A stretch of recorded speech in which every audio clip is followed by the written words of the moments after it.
Mas já vou perguntar, na hora que eu der aquele bom dia pra Damaris, aí eu já vou ficar meio que com o plano aberto, e ela na tela, e ela não sei o quê. Isso. Tá. Tá. Tá. Tá bom. E aí, no depois que ela começar a falar, eu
Olá, bom dia! Meu nome é Adriana Bittar e tenho muito prazer em estar aqui com vocês nesta manhã de sexta-feira. O nosso tema não poderia ser mais nobre: natureza, vida, Mata Atlântica, um bioma brasileiro importante para o mundo. Temos hoje fragmentados por 17 estados diferentes, menos de 13% da cobertura original da Mata Atlântica. No momento em que já há consenso sobre a importância das áreas de floresta preservadas para conter o aquecimento global e manter a vida no planeta, fica cada vez mais urgente recuperar áreas degradadas, manter as áreas preservadas e acompanhar com muito critério e rigor as intervenções inevitáveis. Existe legislação para isso. A Lei da Mata Atlântica, promulgada em 2006, e ela prevê subsídios financeiros para a restauração de ecossistemas, estimula doações da iniciativa privada para projetos de conservação, regulamenta o artigo da Constituição Federal que define a Mata Atlântica como patrimônio nacional, delimita qual o domínio da floresta, proíbe o desmatamento de florestas primárias e cria regras para a exploração econômica em áreas de Mata Atlântica. Esses elementos devem nortear um plano municipal de conservação e recuperação da Mata Atlântica, um PMMA que toda cidade cujo território está em área de Mata Atlântica deve ter. Nesses municípios, o PMMA deve ser comparado ao plano diretor da cidade, ao plano de saneamento e ao de bacias hidrográficas. Eles se complementam e a harmonia e consistência deles, aliada à capacidade de gestão, são fundamentais. Foi a partir dessa necessidade que surgiu o projeto Planos da Mata. No âmbito do projeto, a Fundação SOS Mata Atlântica vai colocar sua expertise e capacidade de mobilização a serviço dos 30 municípios que serão selecionados para receber esses recursos.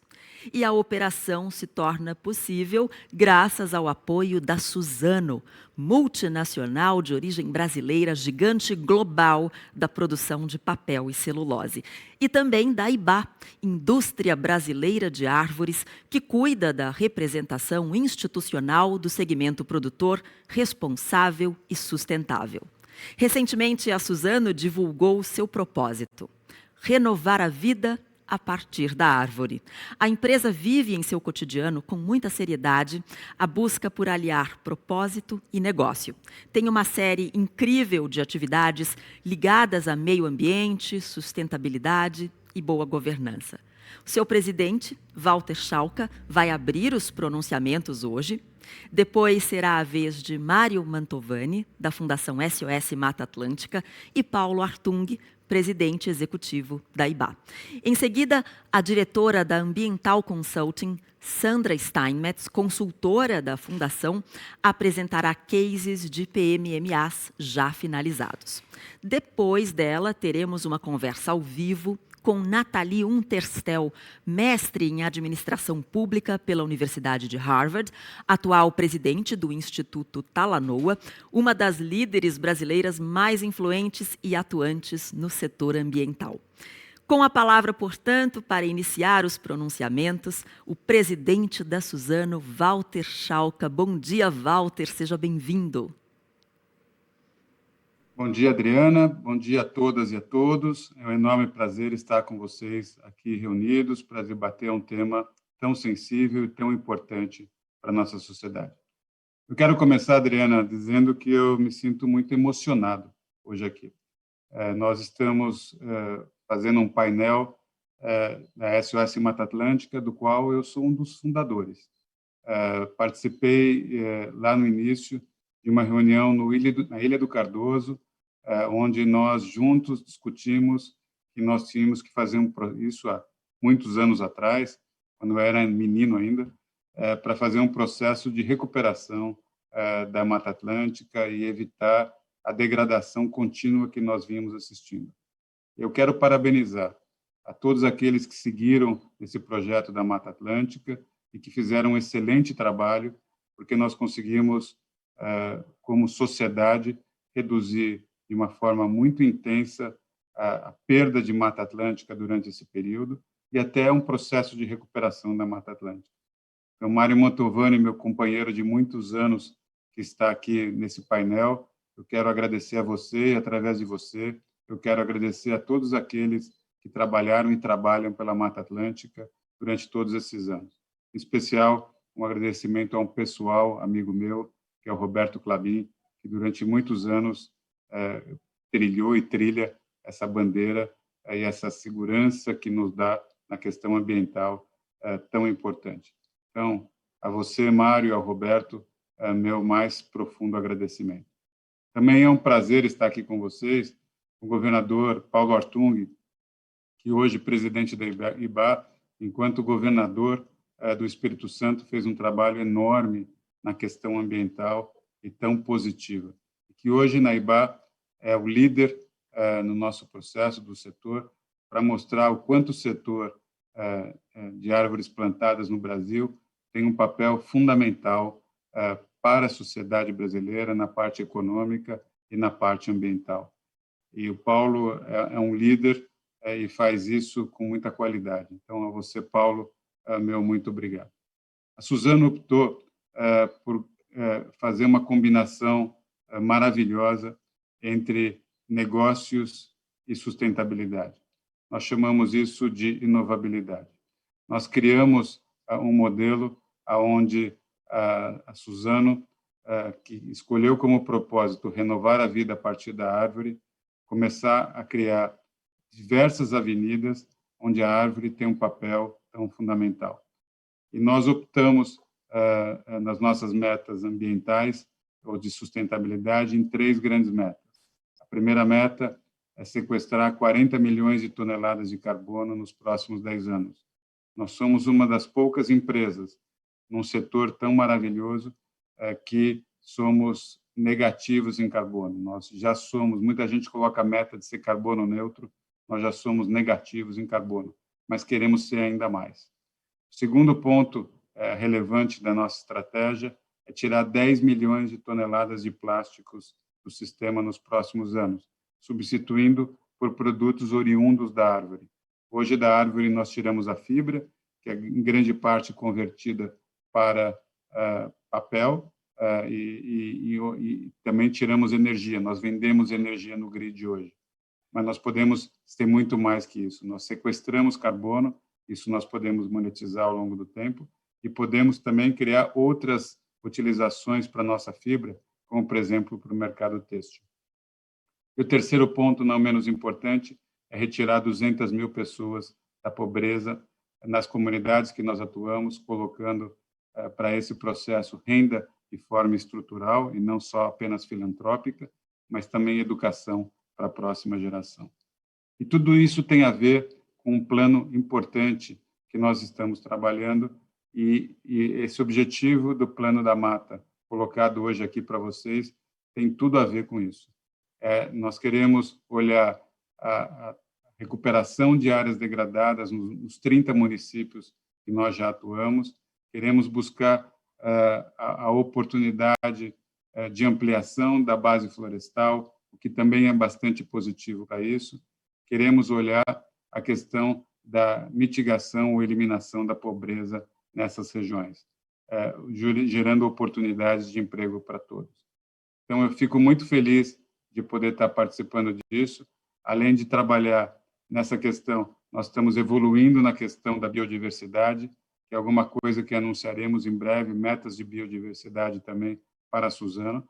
Então, nós estamos trabalhando num conjunto de equação que é positivo para a economia, mas é ainda mais positivo para o meio ambiente.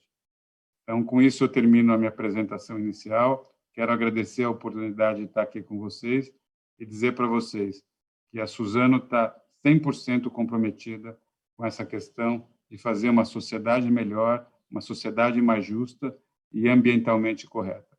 É fundamental que nós estamos chegando, nos aproximando do tipping point do climate change e nós temos que tomar medidas já, temos que tomar ações já para poder trabalhar na reversão dessa questão do CO2, a questão do gás estufa na atmosfera. Suzano está comprometida com isso, está comprometida com a SOS Mata Atlântica, está comprometida com planos da mata. Obrigado a todos, a todos. Eu agora volto a palavra para você, Adriana. Muito obrigada, Walter, pelas palavras e parabéns pelo envolvimento da Suzana na causa da conservação e recuperação da Mata Atlântica. Como já dissemos aqui, a execução do projeto Planos da Mata ficará a cargo da Fundação SOS Mata Atlântica, a entidade que este ano completa 35 anos, encabeça a luta já histórica para que esse bioma hoje tão fragmentado seja conservado e restaurado. Para falar sobre essa história que começou no século passado e vem sendo construída até hoje, eu saúdo Mário Mantovani, advocacy da Fundação. Bom dia. Bom dia aos amigos. Que legal, Walter, ver essa boa história, essas boas lembranças. Éramos jovens, né? Nos anos 70, você lá no Largo de São Francisco, nas manifestações, não só pela Mata Atlântica, mas por tantas outras causas que o Brasil avançou. Mas eu acho que a gente vai começar essa nossa conversa contando uma boa história de sociedade, de conquistas da sociedade. Quando a gente começa a história da SOS lá na Ilha do Cardoso, no Vale do Ribeira, né, o lugar de maior área contínua de Mata Atlântica do Brasil, nós trazíamos naquele momento um desejo muito grande de entender o que era a Mata Atlântica. Até então, tínhamos mais informações sobre essa floresta nos botânicos fora do Brasil do que aqui. E tínhamos uma grande intuição, acho que esse foi a grande motivação, né? Para chegar na Constituição, nós começamos a SOS em 86, nós tivemos uma mobilização fantástica. A primeira delas foi aquela da bandeira sem uma parte do verde, que foi um jeito de chamar a sociedade. Como é que você ia dizer para a sociedade que a gente perdia um campo de futebol de floresta a cada 4 minutos?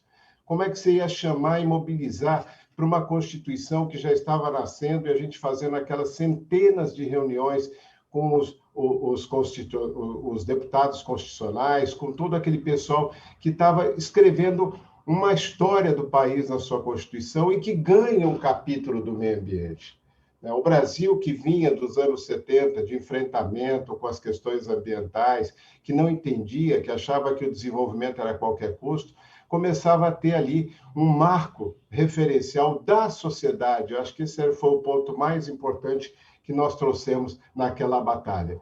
Depois disso, na Constituição como Patrimônio Nacional, nós mobilizamos muito mais. Fomos atrás do projeto de lei, que era de um projeto de lei da Mata Atlântica. Na Rio 92, o Brasil passa a ser protagonista de uma história que até então a gente nem pensava que pudesse acontecer. Aquilo que eram nossos sonhos, naquela época, talvez como ativistas, né? Ativistas modernos, mas éramos militantes, né? Aquilo estava começando a se concretizar. E cada ato que nós fizemos, né, levando 500 mil desenhos de criança, invadindo Brasília, fazendo mobilização de todos os jeitos, se transformou na Lei da Mata Atlântica. Não foi um ato, né, de interesse puro, comercial, qualquer coisa, era um ato de amor à vida que transformou a Lei da Mata Atlântica. E esse mesmo ato depois se transforma, e talvez aí o momento mais importante da lei, ele se transforma numa mobilização para fazer a regulamentação. É talvez uma das únicas leis de Brasília que é regulamentada em cada estado brasileiro. Essa recomendação, essa regulamentação, ela foi feita com cada uma das organizações, com cada um daqueles que se mobilizaram na Constituição, se mobilizaram na lei e se transformou numa legislação aprovada nos Conselhos Estaduais de Meio Ambiente e nos Conselhos Nacionais, e depois o Conselho Nacional de Meio Ambiente. Então, é uma lei que nasceu da sociedade. Por isso, fazer com que ela chegue no município é o nosso grande desafio. E não é uma lei que vai ser aprovada na Câmara de Vereadores, é uma lei que vai ser aprovada no Conselho de Meio Ambiente. A base do Sistema Nacional de Meio Ambiente, que é talvez a coisa mais forte que a gente fez nesse país e que garante que o Brasil tem essa liderança nos temas ambientais. Então, eu acho que o que nós conseguimos fazer, as pessoas que estão nos ouvindo, foi traduzir toda essa luta em coisas concretas, de realização para se fazer nas comunidades. Nós fizemos grandes experiências com a Veracel, né? Fizemos aí muitas atividades importantes com essa legislação. E aí, Walter, colocando já na frente a Suzana, porque nós estamos falando das metas de biodiversidade, os planos de biodiversidade exigidos na Convenção de Biodiversidade estão todos eles aí dentro do Plano Municipal de Mata Atlântica. Os processos de adaptação baseado em natureza são talvez a nossa grande conquista, né? E não é mais mitigação, nós estamos falando de restauração de uma floresta que só resta 13% da área original. E também tem mais uns pontos que são importantes nessa nossa conversa para ficar bem entendido. Nós fizemos muito mais do que ser uma organização. A SOS Mata Atlântica não é uma organização igual às outras, ela tem empresários, ela tem pessoas ligadas à comunicação, ela tem cientistas, ela tem ambientalistas, e é esse conjunto que faz com que a gente pudesse já trazer nos anos 90 o Atlas da Mata Atlântica, o Atlas que hoje tem a cara dos municípios. É esse conjunto de gente que mobiliza que fez com que, por exemplo, o nosso programa do Clique Árvore, criado pelo Rodrigo Agostinho, fosse hoje uma das maiores realidades de restauração no Brasil, feito pela SOS Mata Atlântica. Essa mobilização pelos rios que fez com que a gente trouxesse o tema água para as nossas causas. Então, a SOS evolui no tempo com as pessoas, e é interessante a gente ver que naquele momento éramos ativistas, né, como eu disse, e hoje, cada um na sua área, estamos nos encontrando de novo, Walter, para celebrar a Mata Atlântica que nós pensamos em proteger. Aí eu, você, todas essas pessoas, eu acho que isso é que faz a SOS ser um movimento pela vida, a vida das pessoas que acontece na cidade, um movimento pela natureza, um movimento até pela economia, como falou você, com tanta gente se beneficiando com isso. E aí a gente traz também uma coisa mais importante, que é essa possibilidade da sociedade se mobilizar. Quem vai aprovar o plano não é político em Brasília, que tentam, todo momento, destruir a lei da Mata Atlântica. Quem vai aprovar o plano não é o IBAMA, ICMBio, não são esses órgãos. Nós temos hoje parcerias com o Ministério Público, que nos garante a aplicação, mas quem vai aprovar o plano é você, na sua realidade, na sua comunidade. E é isso que a gente busca. E, por falar nisso, a nossa solidariedade àquelas pessoas que nos municípios que a gente vai trabalhar perderam entes queridos de uma doença que é de resultado de desequilíbrio da natureza, né? E a gente tem que aprender a conviver isso, a nossa total solidariedade. E eu termino aqui, também estou tão emocionado quanto você, Walter, Paulo, todos os amigos que estão com a gente, porque essa é uma história que a gente está fazendo, a gente é parte desse processo civilizatório. Eu conheço os dois lados da moeda, já fiz todas as mobilizações em frente às empresas de papel e celulose, lutando naquele momento para dizer, olha, olhem para a natureza. E depois nós tivemos uma das maiores histórias. Hoje nós temos um setor econômico de peso importante, que cumpre, além da lei, que tem certificação florestal do FSC, que tem SGS, que tem tudo, e que também tem um pé na realidade, o pé na realidade dos municípios, o pé na realidade da vida na Mata Atlântica. Então é isso, minha gente. Obrigado por estar juntos, é uma grande oportunidade. E nós vamos fazer 30 municípios agora, mas queremos todos os municípios da área de celulose, contando com o Paulo Artung, com a liderança dele, nosso governador, quem eu conhecia já também da sua história maravilhosa em defesa do meio ambiente, foi um grande parceiro no parlamento. É isso que a gente vai fazer, trazer juntos a oportunidade do Brasil continuar sendo líder, porque a nossa liderança se baseia no maior ativo do planeta, que é a natureza e a vida como ela é. Mário, muito obrigada pela aula inspiradora. E uma das funções do projeto Planos da Mata é justamente inspirar os municípios, por meio de suas autoridades e atores sociais, a construírem seus PMMAs. Por isso, o IBA apoia este evento de hoje, porque acredita no poder de mobilização dos municípios e capacidade de execução da sociedade por meio dos conselhos ambientais de cada cidade. Para uma palavra de apoio e engajamento dirigida aos municípios, temos o prazer de receber o presidente executivo da IBA, o ex-prefeito, ex-senador e ex-governador de estado, Paulo Artung. Governador, bom dia, seja bem-vindo. Bom dia, Adriana. Bom dia, Walter, Mário. Bom dia às lideranças municipais que estão nos acompanhando, prefeitos, secretários, membros de conselhos de meio ambiente, enfim, um bom dia expandido aqui, né? É muito legal estar junto com o Mário, com o Walter, com vocês, lançando o Plano da Mata, num momento delicadíssimo que vive a sociedade brasileira, né? Nós estamos atravessando de uma maneira muito desorganizada uma gravíssima crise sanitária, com perdas de vidas humanas, de uma maneira dramática, né? E é positivo que a gente sente hoje, nessa sexta-feira, e possa abrir uma página de uma construção positiva no nosso país. É muito legal que nós, da IBA, estejamos juntos com vocês, Indústria Brasileira de Árvores, um setor que está presente em boa parte do território nacional, particularmente presente no sul do país, no sudeste do país, um pedacinho de nordeste e no centro-oeste do país, né? É um setor que planta, colhe e replanta, num território de aproximadamente 9 milhões de hectares no Brasil. Mas é muito interessante dizer que esse setor que planta em 9 milhões de hectares, ele conserva e restaura, né, 5,9 milhões de hectares. O Mário acabou de dizer isso, Brasil afora, mas não tem nenhuma fotografia similar de outro setor no nosso país, né? É um setor que, dialogando com a sociedade, muitas vezes ouvindo os setores que debatiam a questão ambiental no país, é um setor que há anos atrás deu um passo interessantíssimo. Voluntariamente procurou certificação para sua ação, né?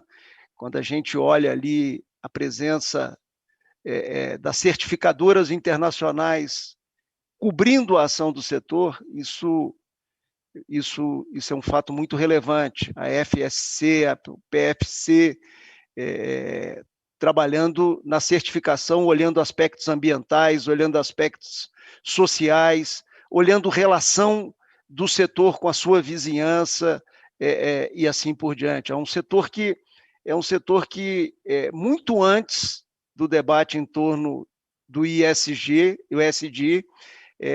já pratica esses fundamentos. Interessante, Walter, Mário, amigas, amigos, a gente está lançando o Plano da Mata neste momento, que é um momento especial do planeta, né?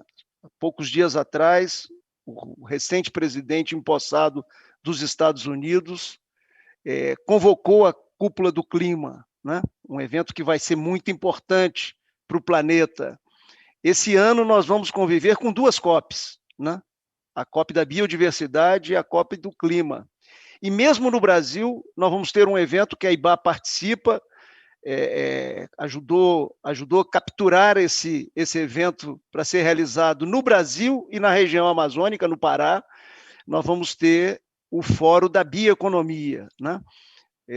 Importante para nós, inclusive, que somos um setor da bioeconomia, que produzimos produtos que são recicláveis, na grande maioria biodegradáveis, e muitos produtos que estão andando na direção de substituir produtos fósseis. Então, assim, eu digo, Mário, e digo, Walter, e digo, amigas e amigos, é uma alegria estar aqui num momento, volto a dizer, de dificuldade que vive o país.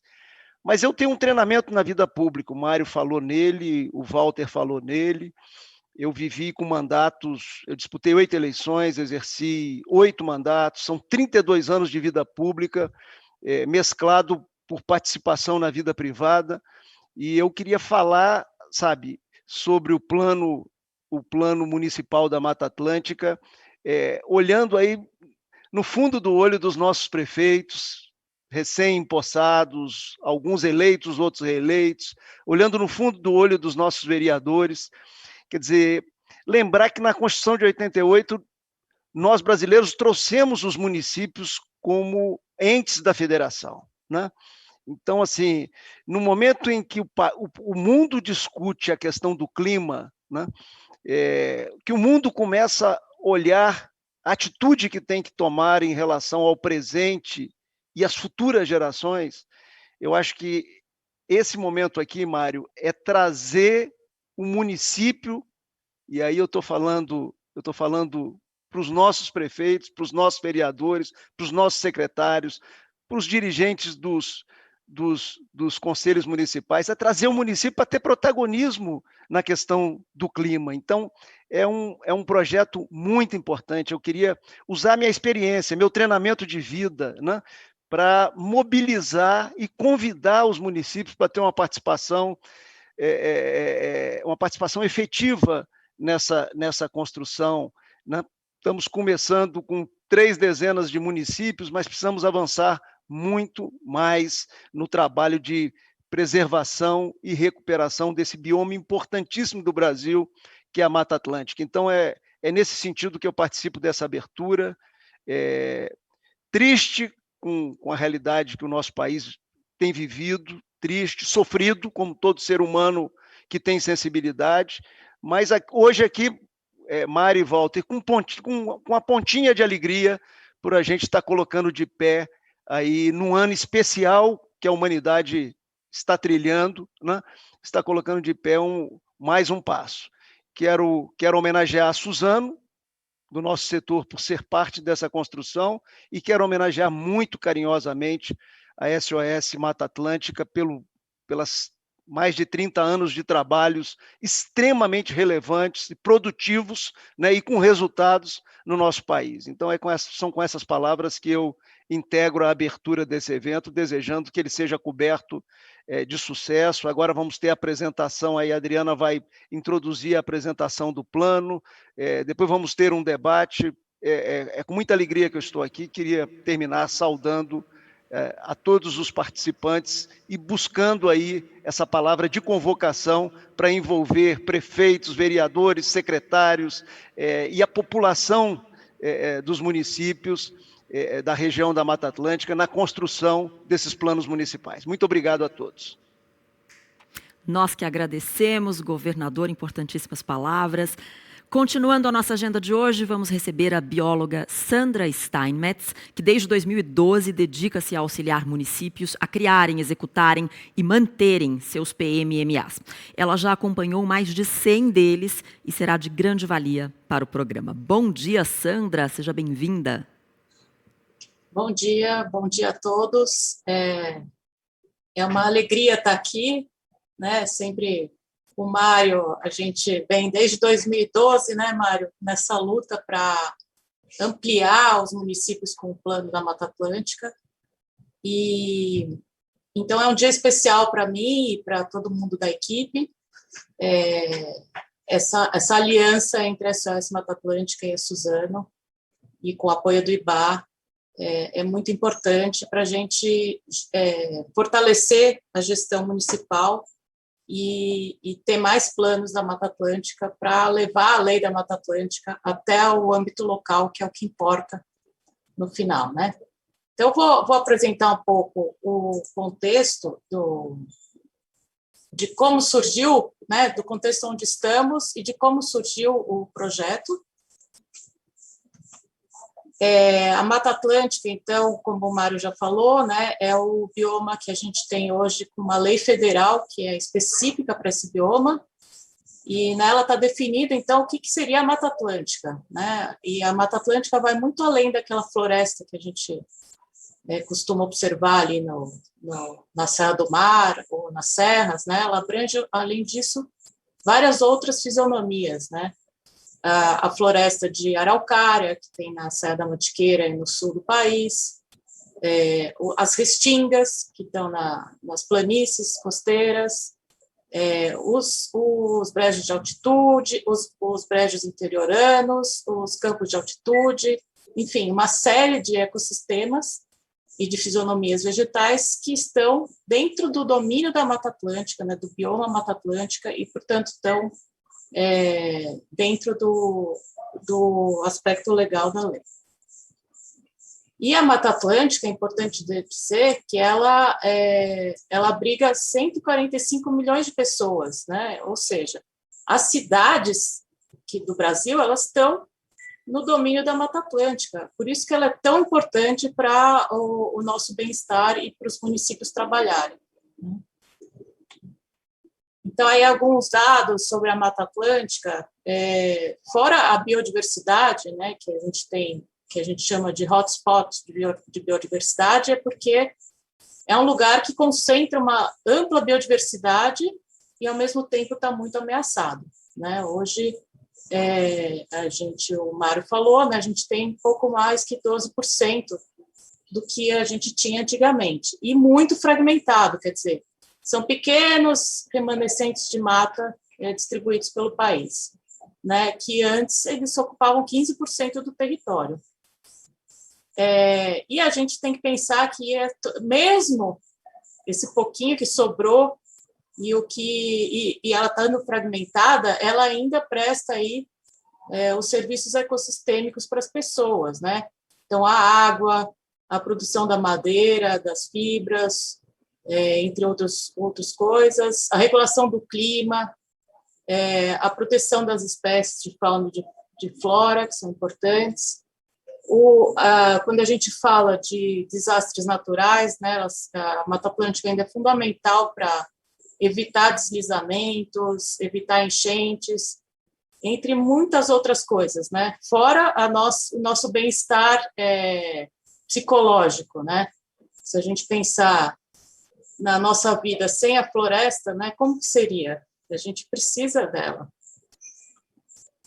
E aí eu gosto muito dessa charge, né, porque a gente está num momento realmente muito importante, eu acho, de mais do que a dor que a gente está passando, né, de muitas perdas, a gente está passando por um momento de reflexão, né, o que é, de onde que está vindo, né, todo esse tsunami que está nos atingindo, né, porque, de fato, é um tsunami, e ele não vai parar só, né, na Covid, né, tem muitas coisas aí que estão acontecendo já, a gente já está sentindo, né, recessão econômica, as mudanças climáticas que já nos afetam, e tudo isso está muito ligado ao tsunami maior, que é o colapso da biodiversidade. A gente está chegando num ponto de não retorno se a gente não fizer nada com relação a essa perda de biodiversidade que a gente está tendo, né?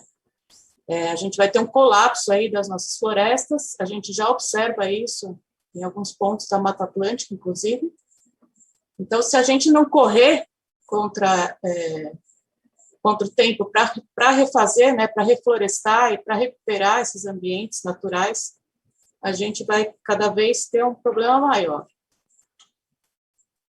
E para conservar e recuperar a Mata Atlântica, né, ou a biodiversidade como um todo, a gente precisa pensar no planejamento territorial, né? Isso é uma questão de planejamento, que a gente sabe que tem as diretrizes, metas e apoio do governo federal e dos governos estaduais, mas quem executa isso em escala local são os governos municipais. E é por isso que é tão importante a gente trabalhar e fortalecer esses governos municipais, né? E sempre pensando que a sociedade tem que participar, tem que apoiar e tem que conhecer, porque ela só vai valorizar aquilo que ela conhece. E aí, essa figura do Plano da Mata Atlântica, como o Mário bem disse, ela veio da lei, né, da Mata Atlântica, e ela foi criada como uma ferramenta dos municípios poderem atuar proativamente para implantar a conservação e recuperação da Mata Atlântica. E o mais importante, né, que o Mário até comentou, o plano, pela lei, ele tem que ser aprovado pelo Conselho Municipal de Meio Ambiente, que é uma figura fundamental dentro da política nacional de meio ambiente, né? Então, tem o CONAMA, tem os conselhos estaduais e tem os conselhos municipais, que são o fórum principal para discutir as políticas públicas no âmbito local relacionadas ao meio ambiente. Então, a gente aproveita essa ferramenta do plano para ir um pouco além da lei. A gente vai fortalecer esses conselhos para que eles não só aprovem, mas monitorem, participem das políticas públicas locais. E é com isso que a gente consegue dar sequência aí na implementação. O decreto que regulamentou a Lei da Mata Atlântica, ele trouxe aí o conteúdo mínimo desse plano, né? No seu artigo 43. Então, o conteúdo mínimo do plano é justamente ter um diagnóstico com um mapeamento dos remanescentes. Então, é um retrato de como que está a Mata Atlântica naquele município. Então, hoje eu tenho esses remanescentes de Mata Atlântica, e aí eu vou avaliar quais são os vetores de desmatamento ou destruição da Mata Atlântica hoje no município. Com base nisso, eu vou priorizar tanto as áreas que eu quero conservar ou recuperar e as ações que eu vou promover para diminuir o desmatamento, a destruição e conservar e recuperar a Mata Atlântica. Sempre pensando na vocação do município, né? Qual que é a vocação do município? Então, ele é um município mais rural, ele é um município que tem muita agricultura, enfim. Como que eu posso trabalhar isso para melhorar também a questão socioeconômica do município? E, de novo, ele reforça que o plano da Mata Atlântica ele pode ser elaborado em parceria com instituições de pesquisa, organizações da sociedade civil, devendo ser aprovado no Conselho Municipal de Meio Ambiente, ou seja, reforça o caráter participativo desse plano. Então, assim, de forma resumida, o plano da Mata Atlântica ele vai definir objetivos específicos e metas factíveis no âmbito do município e as áreas e ações prioritárias. E aí é o município como um todo, né? Não é só o ambiente urbano, como muitas vezes o planejamento do município fica só na questão mais urbana. Ele vai além e vai pegar também as áreas rurais do município. Então, com a questão de conservar os remanescentes, aumentar a Mata Atlântica, diminuir as pressões, e aí são uma série de ações que podem ser realizadas, né, como a criação de unidades de conservação, a restauração das APPs, das reservas legais, um foco muito importante nas áreas de mananciais de abastecimento público, nas áreas verdes, arborização urbana, e, por outro lado, ele tem que conversar e coincidir com outros planos, programas, ações, leis existentes no município e na região, né? Como o próprio plano diretor do município, se tiver, ou a lei de uso do solo, o plano de bacia, o plano de manejo de unidade de conservação, trabalhar com licenciamento ambiental, as compensações, enfim, uma série de oportunidades aí que ele pode trazer, sempre pensando nas pernas que o município tem, obviamente, né? Quais são os recursos que ele tem para poder implementar as ações. E aí tem um componente muito forte, que é a questão da participação social, dos conselhos, do fortalecimento da gestão, da educação ambiental, e trabalhar o máximo possível. A gente tem trabalhado com agroecologia, né? Sistemas agroflorestais, enfim, atividades que possam conciliar o impacto socioeconômico com a melhoria, a restauração da floresta. Então, a gente está aí basicamente trabalhando com biodiversidade, serviços ecossistêmicos e soluções baseadas na natureza. A gente tem trabalhado muito com a questão da mudança do clima, aplicando a lente climática na elaboração e na implementação do plano da Mata Atlântica, trazendo muito forte esse componente, porque a gente tem aí uma ameaça, né, uma ameaça muito forte das mudanças do clima. E tudo isso faz com que o plano ele permita a efetivação não só da legislação, mas também de compromissos internacionais, que o Brasil é signatário, como a Lei da Mata Atlântica, né, o Código Florestal. A gente tem visto que nos municípios que estão implantando as ações do Plano da Mata Atlântica, tem um viés muito forte na adequação ambiental das propriedades, então, de restauração da reserva legal e das APPs, Os planos municipais da Mata Atlântica, eles são planos locais de biodiversidade, então, portanto, eles atendem às metas de Aichi, da Convenção da Diversidade Biológica, com diferencial da sua aprovação nos conselhos municipais de meio ambiente, né? O Acordo de Paris, que a gente tem, entre outras medidas, o Brasil se comprometeu a 12 milhões de hectares de floresta, de reflorestamento, de 12 milhões de hectares da floresta até 2030. Né? Então, como que a gente vai fazer isso sem a ajuda dos municípios? E a Mata Atlântica é o principal bioma para fazer restauração. Né? Depois tem o Desafio de Bonn, a Iniciativa 20x20, da 13ª Conferência das Partes, da COP, da CDB, que reforçou aos 12 milhões mais 5 milhões de sistemas agrícolas integrados. Fora isso, os Objetivos de Desenvolvimento Sustentável, né, os ODS, são vários ODS que dá para trabalhar, que são trabalhados dentro do Plano da Mata Atlântica, e agora a gente está começando aí a década da restauração de ecossistemas da ONU. Então, a gente está no 2021 a 2030, a gente está saindo na frente se a gente conseguir ter essa contribuição dos municípios. Entre os desafios e oportunidades que a gente tem para o Plano da Mata Atlântica, a gente tem aqueles desafios que são meio que padrão da gestão pública, né? Então, a gente tem os municípios que são muitos municípios na Mata Atlântica, né? Mais de 70% têm menos de 20 mil habitantes. Então, é uma gestão pública muitas vezes deficitária, né, por falta de funcionário mesmo, de ter técnicos, e também a participação da sociedade civil ainda é baixa, né? A gente precisa cada vez mais ampliar essa participação da sociedade civil e ter com isso uma forma de contornar a descontinuidade das políticas públicas, porque o que a gente vê é um cenário que a gente tem no Brasil, a cada 4 anos a gente tem uma descontinuidade das políticas, né? Então, o prefeito que é eleito, ele, às vezes, descontinua as políticas que foram elaboradas pelo prefeito anterior, né? Mas a gente tem aí como oportunidades a capacitação, que a gente vem fazendo aí desde 2012, o fomento estadual, de alguns estados principalmente, das ONGs, né, em especial aí a SOS Mata Atlântica, que vem trabalhando muito com isso, o privado, estou muito contente de novo com essa aliança com o privado, acho que a Suzano mostrou que tem um papel já, quando a gente fez o plano de Conceição da Barra, e agora mais esses 30 é sensacional, né? E do apoio internacional também, que a gente tem como uma oportunidade.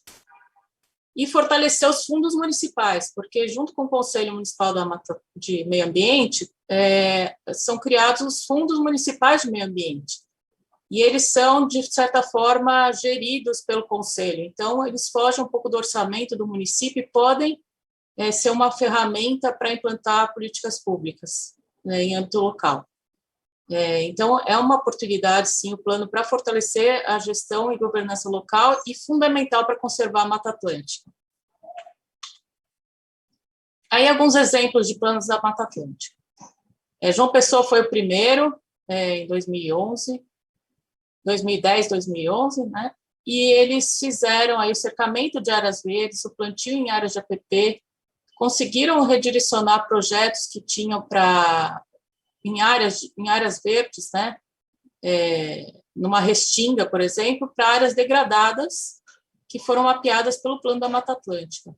Criaram um sistema municipal de áreas protegidas e ele foi transformado em lei em 2011. Maringá também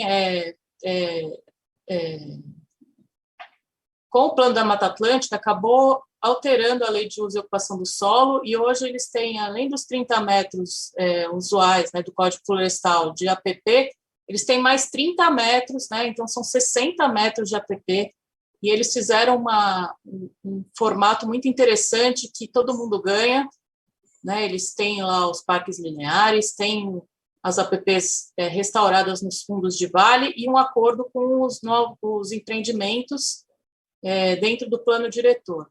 E o IPTU Verde, que também é um incentivo para as pessoas conservarem.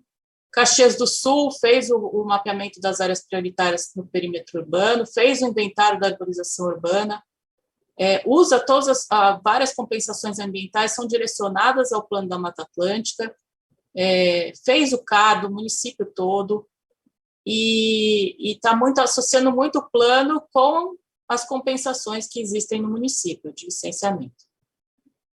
Sorocaba tem a Lei de Sistemas de Áreas Protegidas, fez muitos plantios em APPs públicas, criou novas APAs e RPPNs, fez o cadastramento de nascentes via um projeto do Funbil, e o Porto Seguro ele foi o primeiro plano que incluiu a lente climática, né? Quer dizer, ele analisou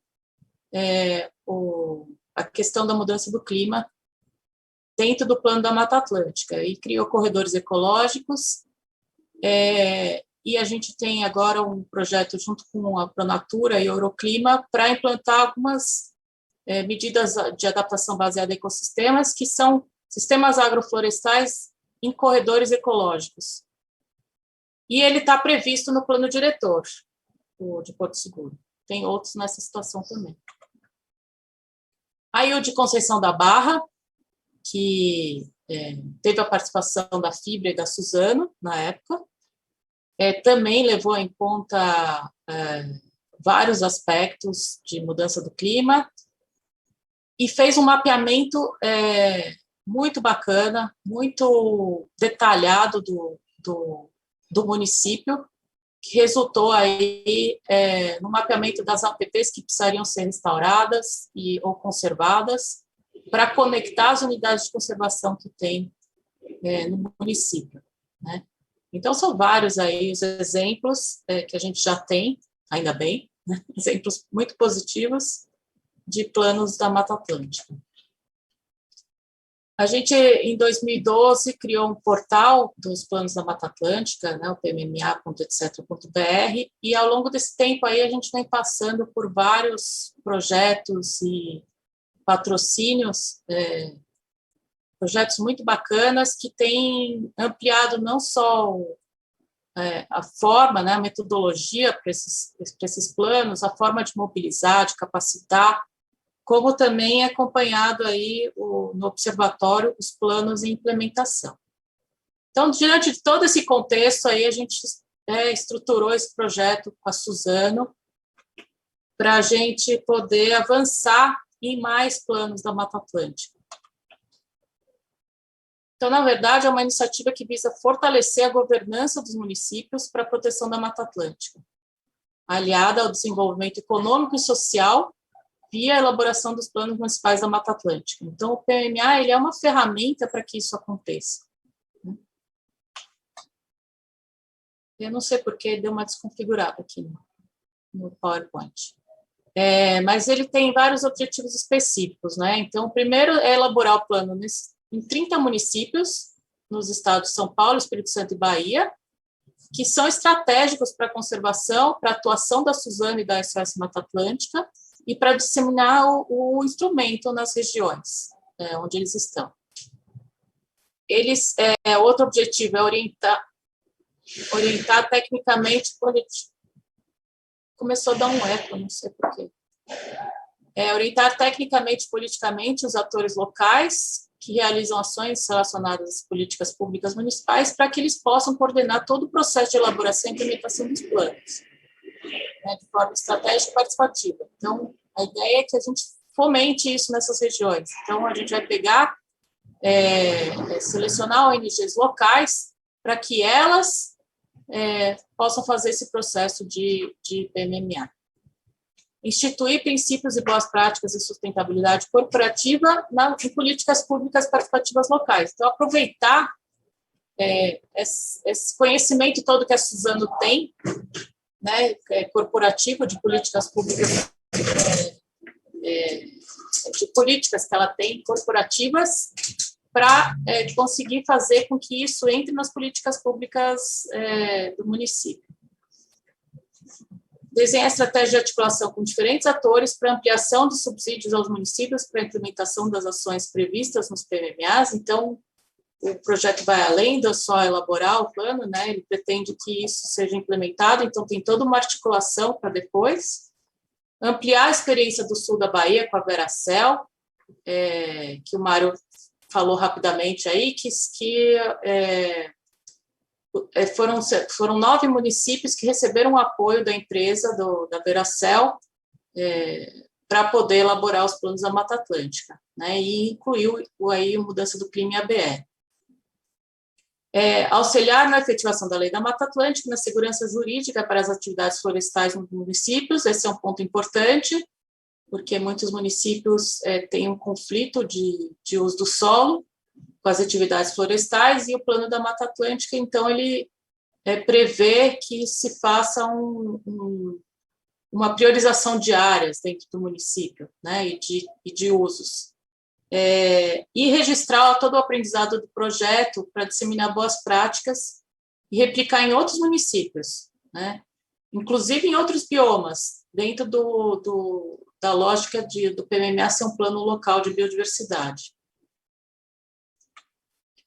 Quais as atividades do projeto? Então, a gente tem 4 fases aí. A fase 1, que a gente está agora, né, vai de janeiro a março, que é a estruturação e planejamento do processo. Então, a gente teve uma integração das equipes, tanto da Suzano quanto da SOS Mata Atlântica, que foi super importante, porque a Suzano tem um conhecimento muito bom dos municípios onde ela atua. A gente está finalizando essa análise de definição dos municípios preliminar, e a gente vai, então, começar essa primeira articulação com esses municípios. E hoje estamos aqui no lançamento do projeto. A fase 2 é de capacitação e processo seletivo das ONGs, que vão fazer vão liderar esse processo nos municípios. Então, a gente vai ter um edital de seleção dessas ONGs, vai ter uma capacitação online e outra presencial.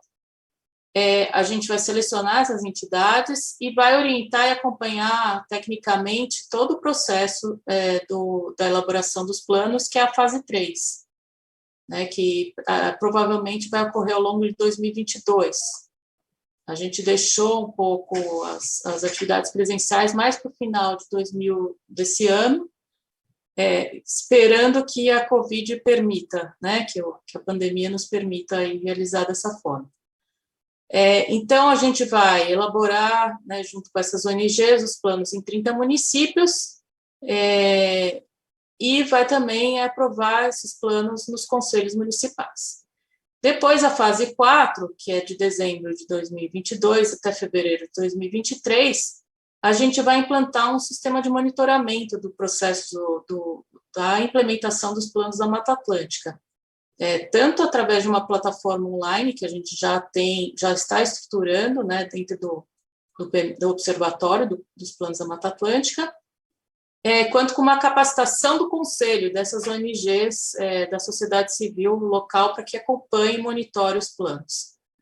E a gente vai, então, ter um evento final aí, que dele vai sair as lições aprendidas que vão ser úteis para os próximos processos nesse sentido. Aqui, só trazendo, a gente hoje tem um roteiro que já foi revisado em 2016, 2017, para a elaboração e implementação dos planos da Mata Atlântica. E ele traz um ciclo aí de várias etapas, que eu não vou ficar falando muito tempo, mas só para dizer que a contrapartida dessas ONGs que vão ser contempladas é justamente ficar ali na etapa mais importante, que é de implementação, que é o monitoramento e avaliação dos planos, né? Como é que eles estão saindo, se eles estão saindo, como é que está indo a política pública.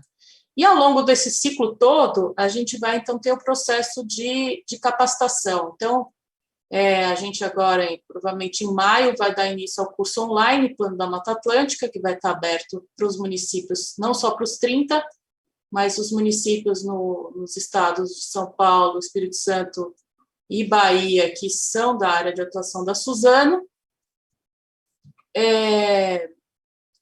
E aí a gente vai ter uma oficina inicial no começo da elaboração propriamente do plano para alinhamento, um grupo de trabalho com a própria ONG, uma oficina intermediária aí entre o diagnóstico e o planejamento propriamente dito, e uma oficina final, que é depois que os planos são aprovados, a gente vai ter aquela oficina maior, vai juntar todo mundo para discutir as lições aprendidas, o que dá para melhorar no processo e replicar isso em outros municípios.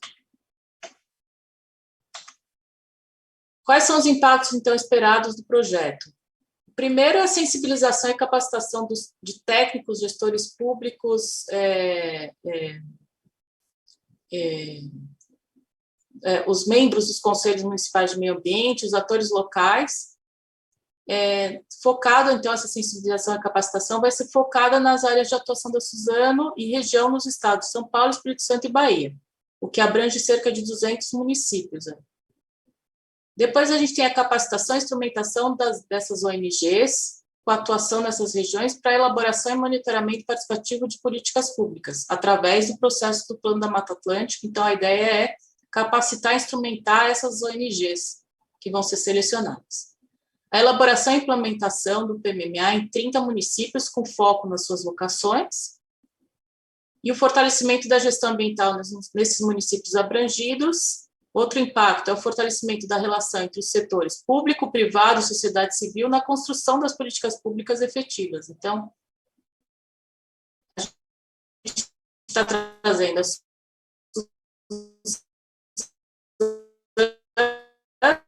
mas a Suzano vai trazer outras instituições privadas, está trazendo o público, está trazendo a sociedade civil para construir junto sucesso.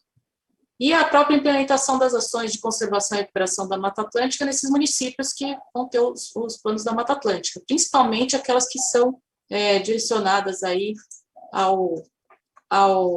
adaptação, à mitigação e adaptação às mudanças do clima, né? São soluções baseadas na natureza, que vai contribuir aí com as metas nacionais, internacionais e globais. Aqui só para falar que a capacitação, então, a gente começa com aquela capacitação online, que a gente já vem fazendo desde 2012, né, a gente já teve 14 turmas ao longo desses anos, com mais de 8.000 pessoas inscritas, com mais de 2.000 pessoas que concluíram o curso, de mais de 1.100 municípios, né? Então, são dados importantes, a gente vê que, quando a gente vai nos municípios, muita gente participou, e aí a gente vai agregar mais esse esforço com a Suzano, que eu acho que vai ser bem bacana. Com relação ao Observatório do PMMA, eu estou trazendo aqui alguns dados, porque acho importante dizer que esse é mais um esforço aí para aumentar o volume de planos da Mata Atlântica, que a gente espera que saia dos 30 municípios, né, porque eles estão em localizações estratégicas que podem acabar influenciando os municípios vizinhos, e a própria Suzano vai acabar, e as ONGs envolvidas vão acabar fazendo esse esforço nos municípios vizinhos. Então, hoje a gente tem aí, em elaboração, 2% dos municípios, 63 municípios, elaborados 137, que corresponde a 4%, e 2% que estão em implementação. Então, a gente tem mais ou menos 8% do total dos municípios na Mata Atlântica em processo de plano da Mata Atlântica. Ainda é muito pouco, a gente evoluiu muito nos últimos anos e espera evoluir muito mais aí, né? Eu trouxe aqui um gráfico da evolução dos planos ao longo do tempo, e a gente vê que quando tem a partir dessa gestão de 2017, 2020, teve um input grande no número de municípios, muito por conta dos esforços estaduais, né? Tanto do estado de São Paulo, com o programa Município Verde Azul, quanto de Santa Catarina, eles têm um convênio para gestão florestal, que define que o plano da Mata Atlântica tem que existir no município para ele ter esse convênio com o estado. E no Rio de Janeiro, que sempre foi um parceiro aí desde 2012, que está empenhado em fortalecer esses planos, né, com várias ações e apoio. Então, a gente vê que também a ANAMA teve um papel fundamental, a própria SOS Mata Atlântica, desde o começo, fomentando e atuando nessa questão, e o projeto da Mata Atlântica, que tinha o governo com o governo alemão, né, que terminou esse ano, também ajudou bastante. Então, aí está só o mapa dos municípios de área de atuação da Suzano nos 3 estados, né? E o status que eles estão hoje de plano da Mata Atlântica. A gente vê que tem ali no sul da Bahia, que foi justamente onde teve aquele projeto com a Veracel, aqui em verde, né? São municípios que já estão implementando por conta dessa parceria Veracel com a SOS e o Gambá. E aqui tem ainda alguns municípios mais ao sul para trabalhar. No Espírito Santo, a gente tem Conceição da Barra, que está implementando e está muito bacana, eles têm relatório já de implementação, fizeram várias ações, e eu acho que eles vão ser bons parceiros aí no Espírito Santo para poder mostrar. E no estado de São Paulo a gente tem bastante por conta do programa Município Verde Azul, quer dizer, bastante em relação aos outros estados, né? Mas ainda tem vários municípios aí para trabalhar. É isso, acho que agradecer novamente. Estamos à disposição aí por e-mail, né? A Mariana é a nossa outra coordenadora do programa, do projeto, pela SOS. E eu convido vocês a visitarem o site do pmma.etc.br, lá tem o observatório, tem uma biblioteca, com os planos que já foram elaborados, e tem um monte de outras informações que podem ser consultadas para quem tiver interesse. E eu espero que os prefeitos que estão nos ouvindo se animem a entrar junto com a gente e a gente tenha, nessa gestão, muitos outros planos bacanas para elaborar e implementar. Obrigada. Também espero, Sandra, muito obrigada. Você conseguiu em pouco tempo pintar um quadro muito completo, que dimensiona bem o grau de desenvolvimento de cada município ao longo desta história e os cases de campo que já começam a produzir. Se você quiser fazer perguntas aos palestrantes, basta acessar o campo ao lado direito da tela de vocês e enviar a sua pergunta. Já já a gente tem a sessão de perguntas e respostas. Já recebemos várias perguntas, mas ainda dá tempo de mandar a sua. A seguir, vamos ouvir a cientista, pesquisadora e líder brasileira Nathalie Unterstel.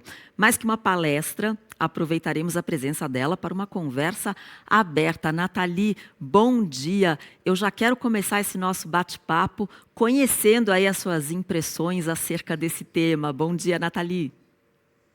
Bom dia, é um prazer enorme estar com vocês. Obrigada pelo convite, obrigada a Suzano, a SOS. É muito especial acompanhar esse trabalho e, ao mesmo tempo, verificar que há liderança real em torno dele, né? A gente está vivendo, como já foi dito várias vezes hoje, um momento muito crítico em relação à biodiversidade, em relação à mudança do clima, e eu acho que a gente só vai sair dessas crises, que são crônicas, se a gente tiver líderes com capacidade de fazer aquilo que precisa ser feito, tomar decisões que nem sempre são fáceis, mas que vão nos colocar numa situação melhor. Acho que todo mundo aqui está vivendo a pandemia, está enfrentando aí vários desafios de uma crise que é aguda, que exige resposta imediata, e esses outros desafios não são menos críticos. Acho que o Mário Mantovani, grande amigo, já falou hoje aqui, essas crises, elas se unem, elas estão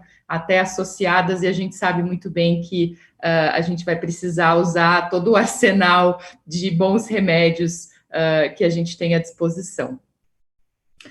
Ótimo. E aí eu não sei se você quer... Se eu continuo falando, se você quer trazer mais perguntas. Eu vou te fazer algumas perguntinhas aqui, Nathalie. A primeira delas é qual seria uma alavanca sistêmica para efetivamente endereçar a resolução dos problemas climáticos, algo que, se alterado, poderia fazer toda a diferença. Neste evento, estamos falando de uma atuação municipal de escala de gestão. Como os municípios podem contribuir para tanto? Bom, primeiro, para a gente falar de intervenção sistêmica, eu acho que a gente precisa ter um bom conhecimento de qual é o problema sistêmico. Vamos partir daqui, né? Nós estamos num momento em que a ciência em relação à mudança do clima, ela evoluiu muito, a gente tem pelo menos 30 anos aí de boa ciência que nos aponta que se nós não fizermos nada até o final desse século, a gente vai ter pelo menos um aumento aí estimado de 3 a 4 graus, o que é muita coisa. A gente, no último século, teve uma mudança em algumas áreas, inclusive na Mata Atlântica no Brasil, foi onde teve maior mudança já, enfim, aumento, né, de temperatura média da superfície terrestre em quase... Enfim, 1 grau é muita coisa, 3 para 4 graus, a gente está falando de uma mudança total dos ecossistemas, da vida nas cidades. Então, em vez da gente ter algumas pequenas ondas de calor, em algum períodozinho do verão, a gente vai ter ondas muito mais violentas. Acho que a gente já vem experimentando isso, né, no Brasil. Aqui no Rio de Janeiro, onde eu vivo, por exemplo, já não é uma coisa incomum, todo verão a gente vive, mas a tendência é isso cada vez se tornar mais difícil. E também redesenhar a própria configuração da nossa costa. A gente está falando aqui de aumento do nível do mar, que vai provocar, intensificar mais erosões.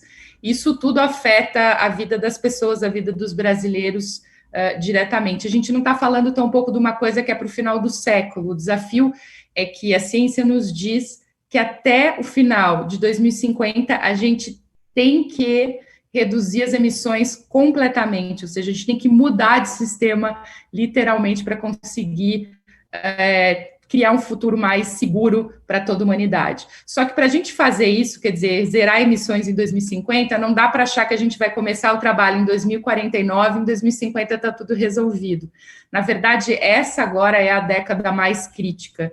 Então, os cientistas dizem, até 2030, o mundo inteiro tem que reduzir todas as suas emissões pela metade. Essa é a grande tarefa, essa é a urgência que a gente tem agora no planeta. O que isso significa e que intervenções eu aposto que são muito positivas? Isso significa desfossilizar as nossas economias, e aqui eu estou falando desfossilizar tanto no sentido energético, né, de usar fontes renováveis, de deixar para trás a economia de base fóssil, mas também algo que foi dito mais cedo pelo Walter Schalka, que é a questão da desplastificação também, a gente depender cada vez menos dos plásticos e conseguir trazer alternativas. Então, é muito importante ter inovação, é muito importante ter o setor privado realmente avançando nesse sentido.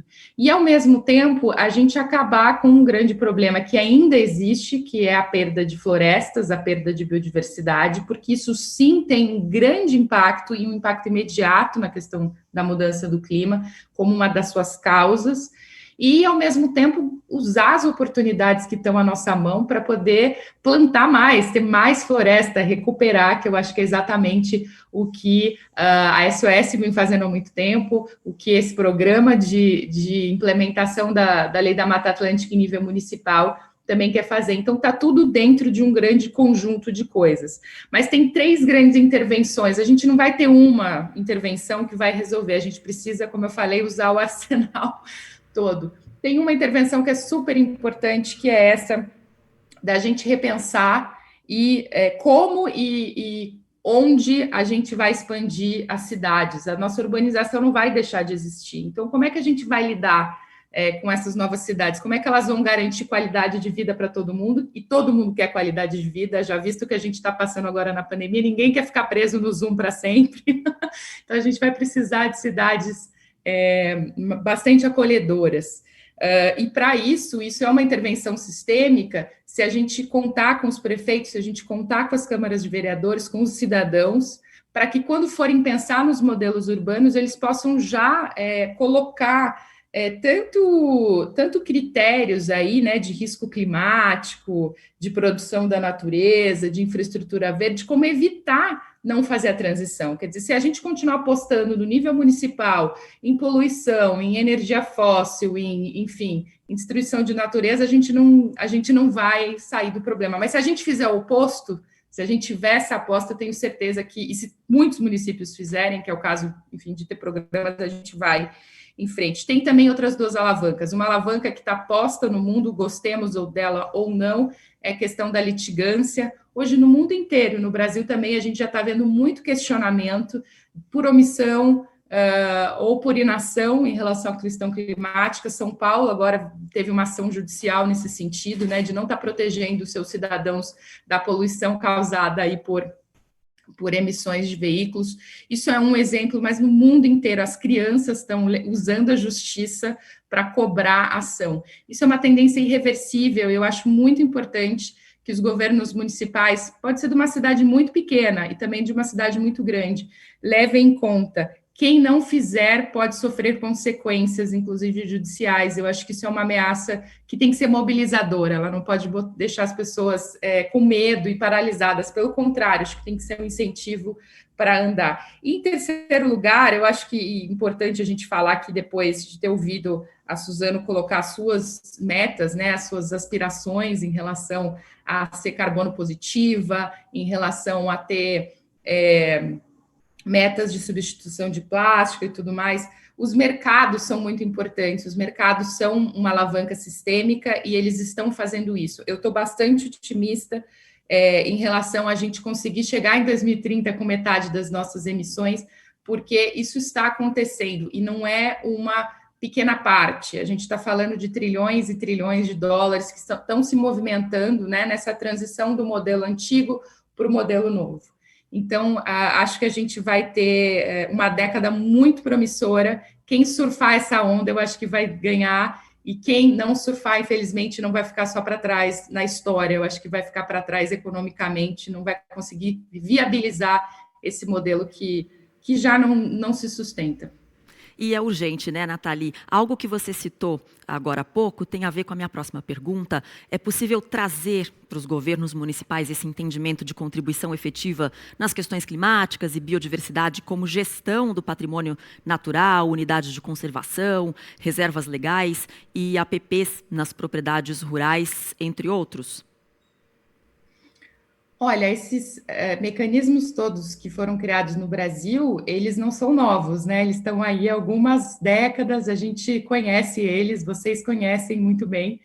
E eu acho que o desafio agora é que no âmbito municipal, veja bem, para viabilizar, né, esse desenvolvimento, esse planejamento que cumpre essas leis, que torna essas leis realidade, é preciso criar coalizões, é preciso criar oportunidades de financiamento, é preciso criar um caldo para que os cidadãos vejam isso até como algo que faz diferença nas eleições. A gente não pode isolar, né, a política dessas prerrogativas. Então, eu acho que é por aí, tem que ter mais visão de que isso politicamente também é positivo e principalmente porque responde à qualidade de vida das pessoas. A gente ter áreas de preservação permanente não é simplesmente um artigo lá do Código Florestal, isso faz diferença na vida das pessoas, que vão ter ar puro, que vão poder respirar melhor, mas que também vão ter água boa, e vão ter uma série de outras proteções em relação a esse mundo mais quente, de clima mais instável. Então, essa conexão, que às vezes parece uma coisa muito assim, tá lá na lei, muito frio, não vai chegar. Pelo contrário, eu acho que quanto mais visível isso se tornar para a população, mais claro vai ficando para os municípios que isso vai fazer diferença, inclusive na qualidade da política local, tenho certeza disso. Nathalie, muito obrigada. Você continua aqui com a gente, porque agora a gente tem a nossa sessão de perguntas e respostas. Quero agradecer também a todos os participantes que trouxeram conteúdos relevantes. Aproveito aqui para dar as boas-vindas ao Hugo, gerente de sustentabilidade, também representando a Suzano aqui na nossa sessão de perguntas e respostas. Vamos lá, já temos aqui, chegaram muitas perguntas aqui para a gente, e eu já vou passar a primeira para o Hugo, da Suzano. Hugo, quais são os 30 municípios que serão contemplados, por favor? Legal, Adriana, obrigado pela pergunta e a presença de todos. Essa é a pergunta do milhão, né, gente? Então, nós estamos lançando hoje aqui essa iniciativa, e os 30 municípios vão ser definidos a partir daqui. Mas eu posso já trazer um crivo, como spoiler para vocês, de que esses 30 municípios vão ser definidos com base na presença da Suzano, né, territorialmente falando, e também nas prioridades que nós temos para a conservação dentro do bioma da Mata Atlântica. Tá? Mas por que isso? Né? Não só porque a Suzano está nesse processo, mas porque nós, cada vez mais, temos a estratégia de atuar para além das nossas fronteiras. O que eu estou querendo dizer com isso? A gente entende que nós temos um poder, enquanto empresa, o setor privado, né, como Paulo Artung, o governador Paulo Artung até colocou, o setor privado tem a sua responsabilidade de trazer cada vez mais legitimidade aos mecanismos legais que o nosso Brasil possui. Então, portanto, atuar em municípios que a Suzano atua também faz com que a gente, dentro da nossa estratégia, ajude a empoderar todos esses planos municipais de Mata Atlântica que serão criados, né? E que faremos isso engajando município a município. Esses 30 municípios serão definidos a partir daqui, em diálogo direto com o poder público municipal dos municípios em que a Suzano atua. Muito, Hugo. Sandra, tem uma pergunta aqui para você. Dentro do plano, existe componente para reversão e aumento da eficiência da ocupação humana, por exemplo, ocupação de imóveis desocupados para abrir espaço em ocupações de encostas, vias de mobilidade estreitadas para uso exclusivo de pedestres e bicicletas? Então, o plano ele é bastante abrangente, né? Mas o foco dele é conservação e recuperação da Mata Atlântica. Então, assim, tem outros planos setoriais que lidam mais com a mobilidade urbana. Agora, nada impede do município ter essa questão como importante e, por exemplo, definir que vai fazer um parque linear com a ciclovia, por exemplo, né? Ou com uma calçada maior para os pedestres, como fez Maringá, né? Naqueles 30 a mais das APPs, eles fizeram um calçadão que é para as pessoas poderem passear com a árvore do lado, né? Então, se apropriar daquele ambiente de mata. Aí a outra pergunta é sobre os espaços vazios, né, na cidade. Isso também, se for do interesse, se for importante para aquele ambiente, existe a possibilidade de criar área verde, por exemplo, né, praças ou parques urbanos. Tudo isso agrega não só a biodiversidade, mas também a qualidade de vida das pessoas que moram, né? Então, por exemplo, o plano da Mata Atlântica de Campinas, ele foi construído em conjunto com o plano do verde deles, né? Então, eles mapearam todas as áreas verdes, não só naturais, mas praças e parques, e definiram aí as prioridades com base na disponibilidade de áreas verdes por habitante. Então, eles mapearam, bom, aqui tem menos área verde, tem mais gente, então a gente precisa criar mais área verde aqui, porque essas pessoas estão com falta disso, né? Aqui já tem o suficiente, então vamos manter isso daqui e colocar os nossos esforços para esse outro lado da cidade que não tem área verde. Então, é mais ou menos nesse sentido, eu acho. Muito obrigado. Olha, a gente recebeu aqui uma colocação e uma informação da Helena Carrascosa, que é da Secretaria de Infraestrutura e Meio Ambiente de São Paulo, e ela diz o seguinte: parabéns pelo evento, muito oportuno, considerando a promulgação ontem da nova lei do ICMS ambiental, que prevê recursos para os municípios que possuem pelo menos 30% do território com vegetação nativa fora de unidades de conservação de proteção integral. Para serem elegíveis, os municípios deverão instituir programas de conservação e restauração de vegetação que contemplem apoio à conservação em áreas privadas. Os programas deverão, naturalmente, representar a implementação dos planos de Mata Atlântica. Muito obrigada, Helena, pela sua colocação. A próxima pergunta é para Sandra. Sandra, bom dia. Os planos municipais não deveriam incluir o Cerrado, cuja cobertura no estado de São Paulo continua muito distante da original?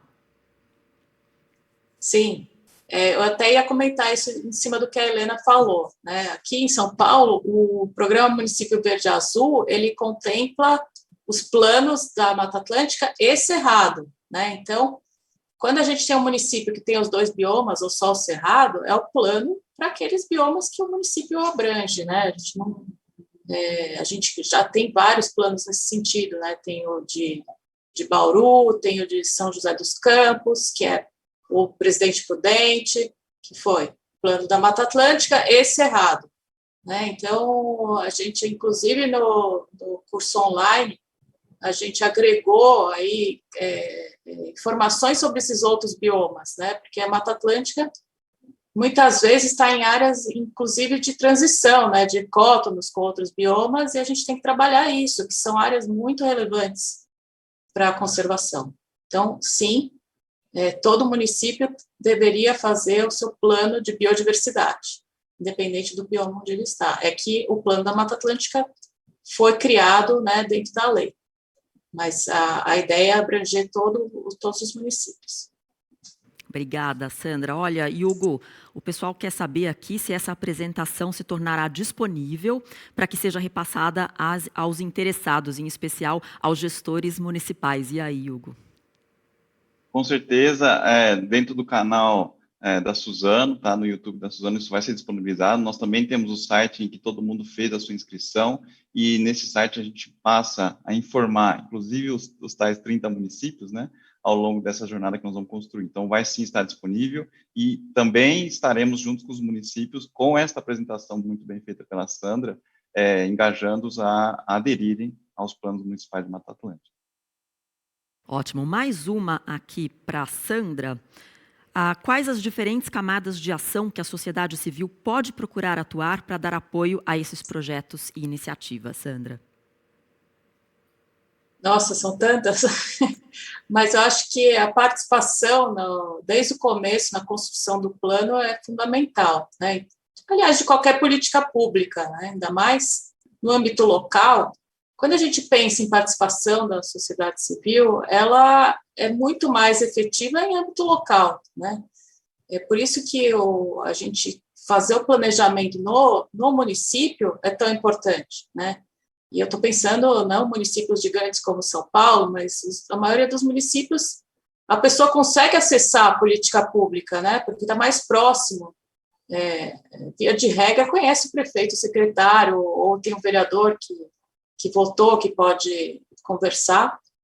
E a ideia, então, é se engajar cada vez mais a sociedade para que ela atue nos conselhos municipais de meio ambiente e também nas ações que vão ser implementadas, né? A gente precisa que a sociedade civil conheça a política pública e que monitore a gestão para que a política seja implementada.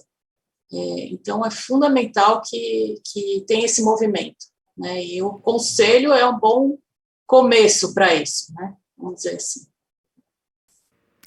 Nathalie, a nossa próxima pergunta é direcionada a você. Qual a relação das florestas e as pandemias? Como disse o Paulo Hartung, é um momento especial do planeta, né, que a gente está vivendo. Então, qual é a relação disso tudo?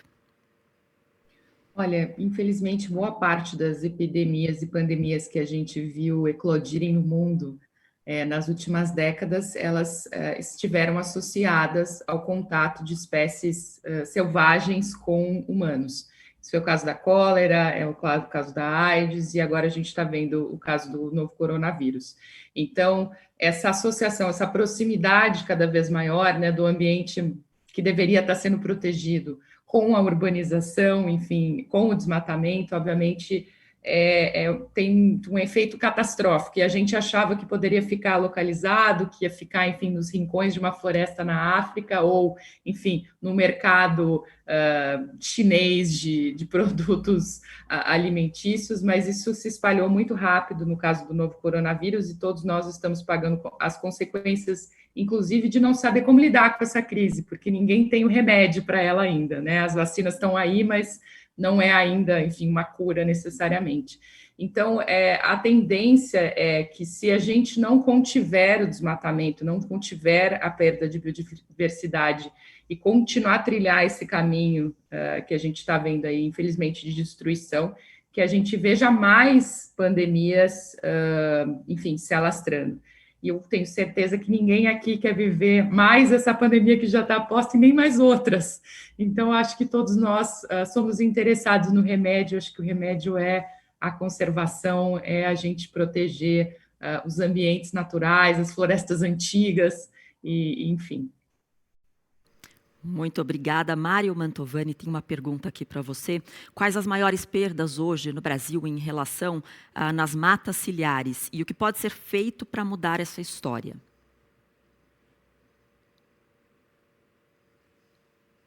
Alô? Me ouviu, Mário? Por favor, pode repetir? Lógico, vamos lá. Quais as maiores perdas hoje no Brasil em relação às matas ciliares e o que pode ser feito para mudar essa história? Legal. Eu estou aqui respondendo já 1 milhão de gente entrando em contato direto, o pessoal do Espírito Santo, o pessoal do sul da Bahia, Vale do Ribeira, o pessoal todo juntando, aproveitaram aí a conversa, a pergunta e a informação que trouxe a Helena Carrascosa. Importante a gente ter os conselhos de meio ambiente extremamente estruturados. A questão da mata ciliar é talvez o grande desafio, o caminho, melhor dizendo, que a SOS escolheu, a SOS Mata Atlântica escolheu para a restauração. Porque nós estamos falando que não é uma lei nova, você não está colocando obrigações novas para os proprietários rurais. É fazer aquilo que já estava muito antes da lei da Mata Atlântica, muito antes do próprio Código Florestal. Proteger rios e nascentes é o grande valor da propriedade. A propriedade com água, a propriedade com nascentes boas e água de qualidade, isso é que agrega valor. Então, o que nós vamos fazer com os planos municipais, a prioridade que a gente tem dado nas diversas experiências que fizemos em todo o Brasil, foi colocar como área prioritária dos planos a restauração de APP e reserva, e principalmente de APP. Reserva legal também, mas APPs é muito mais porque tem a obrigação. A reserva legal você pode ter outras atividades, mas nós juntamos aí o melhor que a gente podia fazer com relação às áreas de preservação permanente. Fazer a mata ciliar é pode-se dizer, a grande motivação dos proprietários. Eu me lembro de vários dos planos. E depois é onde a gente vai cumprir os planos de biodiversidade, fazendo os corredores também, conectando esses fragmentos que estão muito isolados. Hoje, pelo nosso mapeamento na SOS Mata Atlântica, a Mata Atlântica é extremamente fragmentada. Trabalhar com as matas ciliares é a melhor forma de a gente fazer essas conexões e garantir os corredores de biodiversidade. Com isso, a gente garante as metas de biodiversidade e a principal atitude, que é de adaptação baseada em natureza. Não ficar tendo que gastar dinheiro como o Brasil faz hoje, gasta maior recurso do município hoje em ter que ficar tirando terra de rio, comprando máquina, poclém, o que for, para poder tirar aquele assoreamento, quando, se a gente tiver uma mata ciliar, a gente não deixa contaminar o rio com agrotóxico, a gente não deixa que esse rio receba toda a carga de mau uso do solo, como a gente pode ver. O rio é o termômetro da sociedade. Quando ele está cada vez mais raso, ele mostra que a gente está usando mal o solo. Então, é um grande caminho para o Plano Municipal de Mata Atlântica, é prático, ajuda os proprietários e faz com que a gente tenha um ganha-ganha. Ganha o rio, ganha a natureza, ganha a sociedade, ganha todo mundo. Muito obrigada, Mário Mantovani, Hugo Matsuda, Paulo Atung, Sandra Steinmetz, Nathalie Unterstel e o Walter Schalka, que também esteve aqui com a gente. As perguntas que não foram respondidas agora serão respondidas posteriormente no e-mail cadastrado de vocês. Vamos chegando ao fim do nosso encontro. Que os planos da mata sejam muito bem-sucedidos e efetivamente elevem a consciência do público. O conteúdo desta live estará em breve disponível nos canais de YouTube da Suzano, da SOS Mata Atlântica e da IBA. Agradeço a audiência de cada um de vocês, bem como aos participantes da live que estiveram aqui com a gente hoje. Tenham todos um excelente final de semana. Tchau.